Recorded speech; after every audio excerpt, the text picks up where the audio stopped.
नमस्कार साथियों, आप सभी का इस राज्य स्तरीय शैक्षणिक संवाद में हार्दिक स्वागत है। हमारे ज़िले स्तर की जो टीम है डीपीसी, एपीसी एकेडमिक, डाइट प्रचार, डाइट फैकल्टी, हमारे ब्लॉक स्तर की टीम और विशेष रूप से स्वागत है हमारे शिक्षक साथियों का, जिनके निरंतर अथक प्रयासों से ही हमारा घर हमारा विद्यालय कोविड जैसी विषम परिस्थिति के दौरान भी हम सीखने की प्रक्रिया निरंतर करने में सुनिश्चित हो पाए हैं। इसके लिए पूरे ज़िले स्तर की टीम, ब्लॉक स्तर की टीम, संकुल स्तर की टीम और हमारी शाला स्तर की जो टीम है, विशेषकर हमारे शिक्षक साथी, आप सभी का इसमें बहुत अहम योगदान है। और आप सभी से अपेक्षा है कि जिस तरह का एफर्ट, जिस तरह की मेहनत आप करते आ रहे हैं, वही इंटेंसिटी हम आने वाले महीनों में भी कायम रखें, क्योंकि निकट भविष्य में जो शाला हैं वो बंद रहेंगी। अभी उनके खुलने के बारे में किसी तिथि का विनिश्चय नहीं हुआ है, लेकिन शाला बंद होने से हमारे सीखने सिखाने की प्रक्रिया ना बाधित हो, ये हम सबको सुनिश्चित करना है।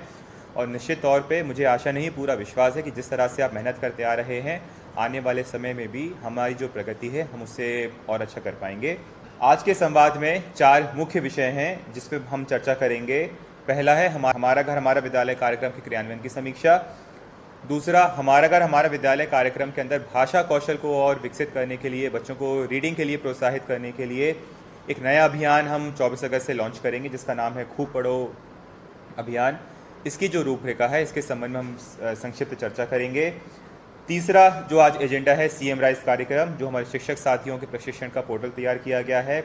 और चौथा, जिस तरह से हम राज्य स्तर से आप सभी के साथ संवाद स्थापित कर रहे हैं, ठीक उसी तरह जिले स्तर और ब्लॉक स्तर से अगले सप्ताह 24 अगस्त से 29 अगस्त के बीच में हमें प्रत्येक शिक्षक साथी तक पहुंचना है, जिला स्तरीय और ब्लॉक स्तरीय शैक्षिक संवाद के माध्यम से। हमारा घर हमारा विद्यालय जो हमारा पहला एजेंडा है, हम उसे प्रारंभ करेंगे। कार्यक्रम की रूपरेखा से आप सभी वाकिफ़ हैं, आप सभी के जानकारी में है कि किस तरह से हम लोगों ने कार्यक्रम की रचना की थी। यहाँ पे एक बात दोहराना आवश्यक है कि हमारा घर हमारा विद्यालय कार्यक्रम का उद्देश्य था वो बहुत ही महत्वपूर्ण है कि शाला बंद होने की अवधि में हमारे सीखने की प्रक्रिया ना रुके, पहला। दूसरा, अप्रैल से लेके जुलाई के महीने में हमने जो प्रयास किए थे सीखने की प्रक्रिया को सुनिश्चित करने के लिए, उसमें रेडियो, टीवी और मोबाइल के माध्यम से हमने शैक्षिक सामग्री बच्चों को पहुंचाने का प्रयास किया था। हमारा घर हमारा विद्यालय में उन्हीं सभी सीखने के स्रोतों को समाहित करके एक नवीन कार्यक्रम तैयार किया गया था, जिसका शुभारंभ हमने 6 जुलाई को किया था। आप सभी को ये ध्यान में रखने की आवश्यकता है कि हमारा घर हमारा विद्यालय कार्यक्रम होने के साथ हमारे जो पूर्ववर्ती कार्यक्रम है वो बंद नहीं हुए हैं, बल्कि रेडियो के माध्यम से चलने वाला रेडियो स्कूल कार्यक्रम, व्हाट्सएप पे संचालित डिजिलैप यानी डिजिटल लर्निंग एनहेंसमेंट प्रोग्राम, और टीवी पे जो ऑलरेडी कक्षा 9 से 12 के कार्यक्रम आ रहे हैं, सितंबर 1 से हम कक्षा 6 से 8 के लिए भी टीवी कार्यक्रम प्रारंभ करेंगे। तो टीवी, रेडियो, मोबाइल और आप सभी की ने जो मेहनत की और प्रत्येक बच्चे को उसके घर पे ही टेक्स्ट बुक और वर्कबुक वितरण का जो प्रयास किया है, इन सभी सीखने के साधनों को समाहित कर हमारा घर हमारा विद्यालय वर्तमान में कार्यक्रम संचालित किया जा रहा है। यह इसलिए बताना आवश्यक है कि टेक्स्ट बुक और वर्कबुक के वितरण के बाद भी रेडियो पे भी कार्यक्रम प्रसारित हो रहा है, डिजिलैब पे मोबाइल के माध्यम से भी बच्चों को शैक्षिक सामग्री प्राप्त हो रही है, और निकट भविष्य में हम टीवी पे भी शैक्षिक सामग्री लेके जाएंगे। हम तीनों ही स्रोत को समाहित कर हमारा घर हमारा विद्यालय कार्यक्रम का क्रियान्वयन कर रहे हैं। और निश्चित तौर पे आप देख रहे होंगे कि आप सभी की मेहनत से, परिश्रम से इस कार्यक्रम को हम लोग बच्चे तक ले जाने में सफल हो पा रहे हैं। आज मोबाइल पे जो शैक्षणिक सामग्री है वो आपने देखी? ये हमारी विद्यार्थी है सानिया। देखिए, एक बच्ची है सानिया जो वीडियो में दिख रही है, और उसके पास सीखने के साधन के रूप में मोबाइल और रेडियो उपलब्ध नहीं है, तो वो अपनी सहेली है, एक बच्ची है, उसके साथ उसके घर पे आई है पढ़ने के लिए। वीडियो में 3 महत्वपूर्ण बात ध्यान देने लायक हैं। पहला कि हमारी जो शिक्षक साथी हैं उनकी ऊर्जा, उन्होंने जितनी मेहनत से, जितने लगाव से और समर्पण की भावना से गृह संपर्क करने का प्रयास किया है, वो वास्तविक रूप से काबिल तारीफ़ है और सीखने लायक है। बहुत हमारे शिक्षक साथियों को से प्रेरणा मिलेगी। दूसरा, आपने देखा कि वो एक घर में गए हैं, लेकिन वहाँ पे बैठे जो बच्चे हैं 2 और 3 हैं। इसका मतलब ये, जो दूसरी बात हमें इस वीडियो से सीखनी चाहिए कि ऐसे हमारे बहुत सारे बच्चे हैं जिनके पास सीखने के साधन नहीं हैं,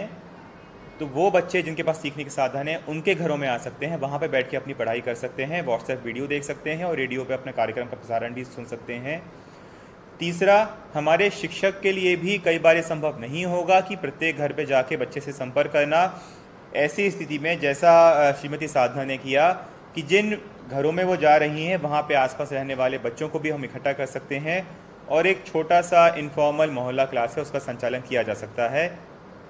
मुझे आशा नहीं, पूरा विश्वास है कि श्रीमती साधना द्वारा जो मेहनत की गई है वो बहुत ही प्रेरणादायी काम है और उससे हमारे बहुत सारे शिक्षक साथी सीख लेके इस तरह के प्रयास करेंगे। हमारा विद्यालय कार्यक्रम को प्रारंभ हुए करीबन 1.5 महीने से ज़्यादा का समय हो चुका है, लेकिन वर्तमान में जो एक चिंताजनक बात है, जो हमने लाल अंक में जिन ज़िलों को दिखाया है, दर्शाया है और पीले कलर से कुछ ज़िलों को दर्शाया है, वो यह है कि जिन बच्चों के पास रेडियो, टीवी और मोबाइल नहीं है पढ़ने के लिए, अगर उनके हाथ में जो लघु पुस्तिका हमने 12 पेज की तैयार की है, जिसमें 8 सप्ताह का हमारा विद्यालय का साप्ताहिक लर्निंग कार्यक्रम दिया गया है, तो बच्चे अपने भाई बहन या माता पिता की देखरेख में उस लघु पुस्तिका में जो निर्देश दिए गए हैं उसका पालन करके अपनी पढ़ाई जारी रख सकते हैं। साप्ताहिक लर्निंग पैकेज में जो दिन नियत किए गए हैं, किस दिन क्या गतिविधि होनी है, कृपया करके उसके अनुसार बच्चों को इंस्ट्रक्शन देने का काम करें। तीसरा बिंदु है, ये अत्यंत महत्वपूर्ण है। जैसा हम लोगों ने पहले बताया था कि हमारे करीबन 25 से 30% बच्चे ऐसे हैं जिनके माता पिता के पास व्हाट्सएप आधारित मोबाइल है, वो व्हाट्सएप का उपयोग करते हैं और आप सभी की मेहनत से हमारे प्रदेश में करीबन 50,000 से अधिक व्हाट्सएप ग्रुप तैयार किए गए हैं। परंतु कार्यक्रम के क्रियान्वयन की आप गति देखें तो पिछले 2 सप्ताह में करीबन 35 से 40% का डिप आया है, कमी आई है यूट्यूब के व्यूज़ में। इसका मतलब ये कि पहले 15वें सप्ताह तक करीबन प्रतिदिन 7 लाख बच्चे जो हम शैक्षिक सामग्री भेज रहे हैं, व्हाट्सएप पे वीडियोस भेज रहे हैं, उसका अवलोकन कर रहे थे। परंतु पिछले 2 हफ्तों में इनकी संख्या 2 लाख घट गई है। अब मात्र 5 लाख बच्चे ही हैं जो वीडियोस देख पा रहे हैं। ये बहुत चिंता का विषय है। आप देखें कक्षा 1 से 8 में जो टोटल एनरोलमेंट है वो 67 लाख है, उसकी विरुद्ध अगर मात्र 5 या 6 लाख बच्चे हमारे वीडियोस देख रहे हैं तो मात्र हम 10% बच्चों तक पहुंच पा रहे हैं,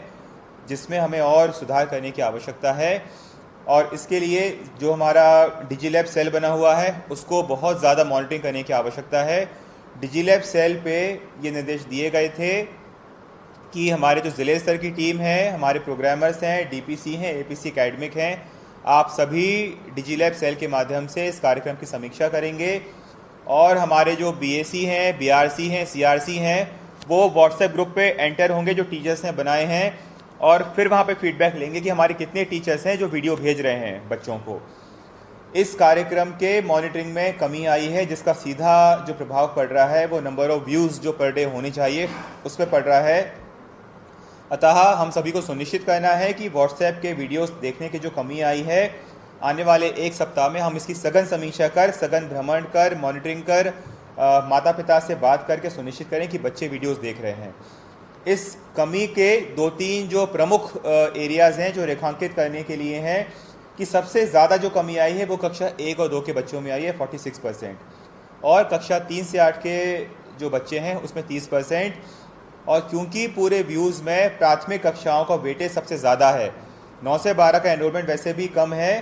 तो कक्षा 1 से 8 के जो बच्चों के जो व्यूज़ हैं उसमें कमी होने के कारण पूरे प्रदेश स्तर पे जो ओवरऑल कमी आ रही है उसमें हमारा कंट्रीब्यूशन ज़्यादा है। हमें और ज़्यादा मेहनत करने की आवश्यकता है, बच्चों तक, पेरेंट्स तक पहुंचने की आवश्यकता है, उन्हें मोटिवेट करने की, प्रेरित करने की आवश्यकता है कि जो शिक्षण सामग्री व्हाट्सएप वीडियो पर भेजी जा रही है बच्चे प्रतिदिन उसको देखें और उसमें जो गतिविधियाँ दी गई हैं उसका अभ्यास अपनी कॉपी में करें। और अभ्यास करने के साथ साथ जो हमारे शिक्षक साथी हैं व्हाट्सएप पर जो एक्सरसाइज की जा रही है बच्चों द्वारा उसको बुलवाएं, उसको चेक करें और कमेंट के साथ वापस करें। मुझे उम्मीद है कि हमारे शिक्षक साथी इस जो गिरावट है उसको एक जो चिंता का विषय है उसका संज्ञान लेंगे और आने वाले सप्ताह में पुनः इसको सुधारने का प्रयास करें। आप सभी को यह सुनिश्चित करना है कि टीचर्स प्रतिदिन शायद उनको दिए गए हैं उसका निर्वहन करें और एम शिक्षा मित्र पे जो प्रविष्टि की जानी है वो प्रतिदिन प्रविष्टि करें। एम शिक्षा मित्र में जो मॉड्यूल बनाया गया है उसमें ऑलरेडी प्रत्येक दिन हमारे 80,000 टीचर्स तक रिपोर्ट करने लगे हैं। परंतु चिंता उन शिक्षकों की है जो बिल्कुल भी या तो मौके पे नहीं जा रहे हैं, या बच्चों से गृह संपर्क नहीं कर रहे हैं, या बच्चों से फ़ोन नहीं कर रहे हैं, और इतना कार्य करने के बाद भी या काम कर रहे हैं तो एम शिक्षा मित्र पे रिपोर्ट्स अपडेट नहीं कर रहे हैं। हमारे जो ज़िले स्तर की टीम है, आपका दायित्व है कि प्रत्येक दिन आपके ज़िले का जो एजुकेशन पोर्टल पे जो डिटेल्स हैं उस पर ड्रिल डाउन करिए और शालावार मॉनिटरिंग स्टार्ट करिए। और यही दायित्व हमारे CACs का होना चाहिए कि आपके पास मात्र 18 से 20 स्कूल अब बचे हैं, तो 18 से 20 स्कूल की मॉनिटरिंग करना बहुत मुश्किल काम नहीं है। और विशेषकर इन स्कूल्स में से अगर आप उन स्कूल की संख्या हटा देंगे जो प्रत्येक दिन जानकारी भर रहे हैं, तो आपका जो आंकड़ा है वो करीबन 10 या 12 स्कूल पे आएगा। तो आपको अपनी पूरी ऊर्जा उन स्कूल्स पे लगानी है, उन टीचर्स पे लगानी है जो रिपोर्ट नहीं कर रहे हैं, जो कार्य नहीं कर रहे हैं। ये जो सीखने के अतिरिक्त संसाधन हैं ये मात्र सहायक हैं, लेकिन किसी भी तरह से टीचर को ये टीचर का रूप नहीं ले सकते हैं। इसीलिए आपसे अपेक्षा है जब आप गृह संपर्क करेंगे तब जाके बच्चे जो पढ़ रहे हैं उसमें उनके मन में एक अच्छी समझ विकसित हो पाएगी विषय वस्तु की। इसीलिए बार बार गृह संपर्क पे जोर दिया जा रहा है। और जैसा मैंने पहले भी बताया, विशेषकर आदिवासी बाहुल्य क्षेत्रों में जहाँ पर फलिए टोले मजरे दूर दूर होने से बच्चों के घर दूर दूर होते हैं, तो प्रयास करिए कि आप कुछ ऐसे सार्वजनिक स्थान चिन्हित कर लें या ऐसे बच्चों के घर चिन्हित कर लें जहाँ पे ओटला है या आंगन है, जहाँ पे बड़ी जगह है, जहाँ पे आप 5-7 बच्चों को एकत्रित कर सकते हैं, ताकि आपको भी हर घर जाने की आवश्यकता ना पड़े। आप अपने सप्ताह में 2 या 3 दिन नियत कर लें ताकि पता पड़े, बच्चों को पता रहे, उनके माँ बाप को पता रहे कि आज हमारे शिक्षक सर या मैडम आएंगे, इस घर में आएंगे, इतने बजे आएंगे, तो हम अपने बच्चों को वहाँ पे भेज सकें, ताकि गृह संपर्क के माध्यम से फेस टू फेस जो इंटरेक्शन होता है, जो जीवंत संपर्क होता है, उसके माध्यम से बच्चों को आप मार्गदर्शन दे सकें। गृह संपर्क के साथ साथ फ़ोन करने वाला तो काम ऐसा है जो आप प्रत्येक दिन अपने घर पे ही बैठ के कर सकते हैं, परंतु अभी भी बहुत सारे साथी इसका उपयोग नहीं कर रहे हैं, जो बहुत चिंता का विषय है। कोविड से संक्रमण को रोकने के लिए जो स्वास्थ्य सुरक्षा का प्रोटोकॉल जारी किया गया है, कृपया करके उसका पालन करें और सुनिश्चित करें उन पालन करने के बाद ही आप गृह संपर्क करें। और ध्यान देने योग्य बात यह है कि वर्तमान में हमारा जो दक्षता उन्नयन कार्यक्रम है वो कक्षा 3 से लेकर 8 तक संचालित हो रहा है, जहाँ पे हम गणित और भाषा यानी गणित और हिंदी पे की मूलभूत दक्षताओं पे हासिल करने पे जोर दे रहे हैं। कक्षा 1 और 2 का जो पाठ्यक्रम है वो पाठ्यपुस्तक आधारित ही है, इसीलिए उन बच्चों को पाठ्यपुस्तक आधारित ही हमें फीडबैक देना है और मार्गदर्शन देना है। मात्र कक्षा 3 से 8 के लिए ही दक्षता उन्नयन संचालित हो रहा है। हमें यह सुनिश्चित करना है कि यदि घर में माता पिता साक्षर ना हो, बच्चों की पढ़ाई में मदद नहीं कर सकते हों, तो घर में जो भाई बहन बड़े हों, कम से कम वो भाई बहन बच्चों की पढ़ाई में सहयोग कर सकते हैं। इस कार्यक्रम को संचालित हुए हमारा विद्यालय कार्यक्रम को संचालित हुए करीबन 1.5 महीने से ज़्यादा का समय हो गया है। अतः यह भी आवश्यक है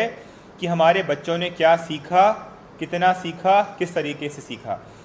क्योंकि अगर हम आकलन नहीं करेंगे, बच्चों के सीखने का मापन नहीं करेंगे, तो हमारे शिक्षक साथी उस बच्चे को क्या अतिरिक्त सुविधा दी जानी है इसका हम निर्णय नहीं कर पाएंगे। इसीलिए आकलन बहुत एक आवश्यक प्रक्रिया है।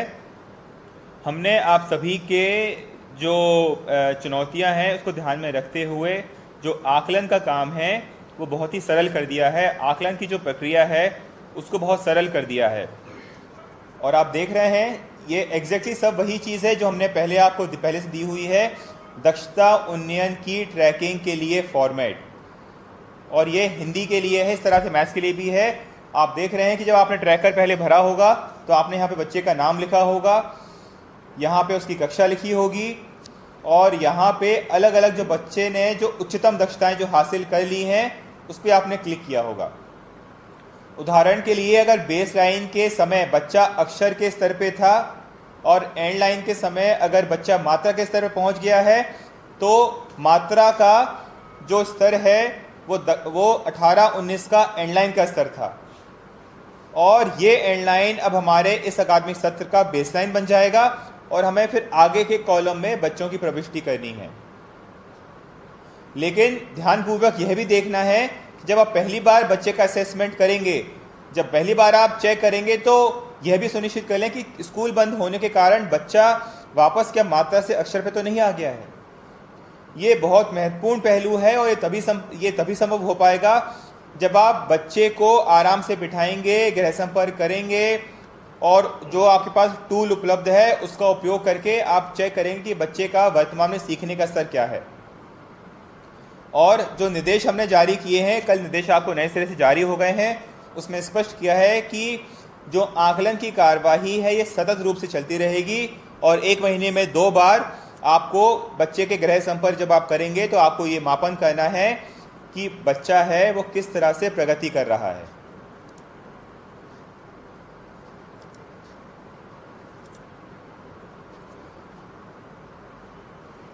अगर हमारी शाला बंद है या हमारे जो शिक्षक साथी हैं वो उनके पास अगर वर्तमान में ट्रैकर उपलब्ध नहीं है तो जाहिर सी बात है फिर आपको नए सिरे से ट्रैकर बनाना पड़ेगा। लेकिन जिन साथी के पास ट्रैकर उपलब्ध है, अगर आपके स्कूल्स में रखा है, कृपया करके अपना स्कूल खुलवाएं, उसकी फ़ोटोकॉपी कराएं और उसको तत्काल रूप से उसका प्रारंभ करना आप उसको उपयोग शुरू कर दें। ये जो प्रेजेंटेशन है ये आपको हम लोग मेल कर रहे हैं और इसी के आधार पे आप अपने ज़िले का शैक्षिक संवाद का जो प्रेजेंटेशन है वो आप तैयार करेंगे। यहाँ पे हम लोग जो बार बार इस बात पे जोर दे रहे हैं, स्कूल बंद हैं लेकिन हमारी सीखने की प्रक्रिया प्रारंभ है और हमने हमारा विद्यालय को ऑलरेडी 6-7 सप्ताह हो चुके हैं। अब हमें ये समझ बनाना ज़रूरी है कि इस कार्यक्रम का किस तरह का लाभ है जो हम बच्चों तक पहुँचा पा रहे हैं। इसीलिए हमें बच्चों का जो असेसमेंट है, जो मूल्यांकन है वो प्रारंभ कर देना चाहिए और ये मूल्यांकन भी हमें चाइल्ड वाइज यानी बच्चे वार हमें प्रारंभ कर देना चाहिए। जो कुछ समस्याएं आई हैं, जो कुछ चुनौतियां आई हैं, उनका हम संज्ञान लें और वहाँ पे हमें क्या फॉलोअप कार्यवाही करनी है इसको हम सुनिश्चित कर सकें। दूसरा हमने एजेंडा लिया था कि भाषा की समझ, भाषा के कौशल को विकसित करने के लिए जो खूब पढ़ो अभियान, पढ़ो पे जोर है कि निरंतर पढ़ाई के साथ साथ बच्चे रीडिंग करें, रीडिंग हैबिट डेवलप हो, उसके बारे में हमें क्या रणनीति है, क्या हमें अप्रोच रहेगी, इसके बारे में चर्चा की। CM राइज कार्यक्रम जो हमारे शिक्षक साथियों के लिए ऑनलाइन सीखने का एक लर्निंग प्लेटफॉर्म है, वेबसाइट संवर्धन का प्लेटफॉर्म है, उसमें कोर्स दर कोर्स जो गिरावट आ रही है उसको हमें रोकना है और हमें शिक्षक साथियों को मोटिवेट करना है, प्रोत्साहित करना है कि इस पोर्टल का उपयोग करें। जो भी ट्रेनिंग मॉड्यूल हमने लॉन्च किए हैं उसका 100% उपयोग करें। और चौथा, जिस तरह से राज्य स्तर से प्रत्येक शिक्षक से कम्युनिकेट करने का प्रयास किया जा रहा है, उसी तरह से ज़िले स्तर से, ब्लॉक स्तर से, संकुल स्तर से हम लोग निरंतर पालकों से, बच्चों से और शिक्षक साथियों से संवाद बनाए रखें। और जो ज़िले स्तर पे दिनांक 24 अगस्त से 29 अगस्त के बीच में जो शैक्षिक संवाद होना है उसके किस तरह से संकुलवार बैचेस बनाने हैं और समय रहते वो टीचर्स के लिंक शेयर करना है और लगातार उस शैक्षिक संवाद में उन कारकों को चिन्हांकन करना है जो हमारी प्रगति को बाधित कर रहे हैं या संकुल स्तर पे, विकासखंड स्तर पे हमारे जो अधिकारी हैं जिनको और मेहनत करने की आवश्यकता है उनको ज़रूर टोकना है, उनका ज़रूर ध्यान आकर्षित करना है कि आपके कम प्रयासों के कारण या आपकी लापरवाही के कारण पूरे ज़िले की जो प्रगति है वो प्रभावित हो रही है। हमारा विद्यालय का जो कैलेंडर है, CM राइज का जो ज़िलेवार प्रगति है, उसमें हमने ज़िलों का जो नाम चिन्हांकित किया था, उन सभी ज़िलों से अपेक्षा है कि अगले शैक्षिक संवाद में आपका नाम पुनः उस सूची में नहीं आना चाहिए। और जैसा हम लोग बार बार दोहरा रहे हैं कि यह थोड़ा मुश्किल समय है, यह थोड़ा कठिन समय है, हमें अपने सूझबूझ का उपयोग कर, समझदारी का उपयोग कर स्थानीय स्तर पे जो भी आप नवाचार कर सकते हैं बिल्कुल करिए। आपके पास एक पूरा खुला मंच उपलब्ध है, परंतु जो मुख्य कार्यक्रम आपको दिए गए हैं, जिस तरह से वो डिज़ाइन किए गए हैं, वो कार्यक्रम उसी स्वरूप में बच्चे तक पहुँचे, ये हमें सुनिश्चित करना है। और निश्चित तौर पर हमारे बहुत सारे शिक्षक साथियों ने पूरे सेवा समर्पण के भाव से काम कर रहे हैं, काम किया है। आपसे अपील है, गुजारिश है कि कृपया करके इसी इंटेंसिटी से इसी मेहनत को हम लोग जारी रखें और सुनिश्चित करें कि आने वाले महीनों में, आने वाले सप्ताह में हम हर जो प्रयास कर रहे हैं वो हम प्रयास करें जिससे बच्चों के सीखने की जो निरंतरता है और जो शिक्षा की गुणवत्ता है उसको हम लोग और सुधार करें। मेरा ऐसा मानना है कि आज हमने 2-3 जो हमारे शिक्षक साथी हैं उनकी जो सक्सेस स्टोरी दिखाई है, ऐसी बहुत सारी सक्सेस स्टोरी का खजाना हमारे पास है और जब हम आगे कार्यक्रम में बढ़ते रहेंगे हम आपके साथ ज़रूर साझा करेंगे। मेरा पुनः अंतिम एक विचार है हमारे शिक्षक साथियों से कि बच्चे आपको बहुत विश्वास से, बहुत प्रेम की भावना से आपको देखते हैं, सीखने के लिए बहुत हद तक आप पे निर्भर हैं। इसीलिए टीवी, रेडियो या मोबाइल के माध्यम से जो भी कार्यक्रम संचालित कर रहे हैं उनकी अपनी एक सीमा होती है और शिक्षक साथी है, आपका ये नैतिक दायित्व भी है कि बच्चों से गृह संपर्क करें, बच्चों को मार्गदर्शन दें। इस समय सबसे ज़्यादा अगर किसी को आवश्यकता है बच्चों की, वो अपने शिक्षक साथी की है।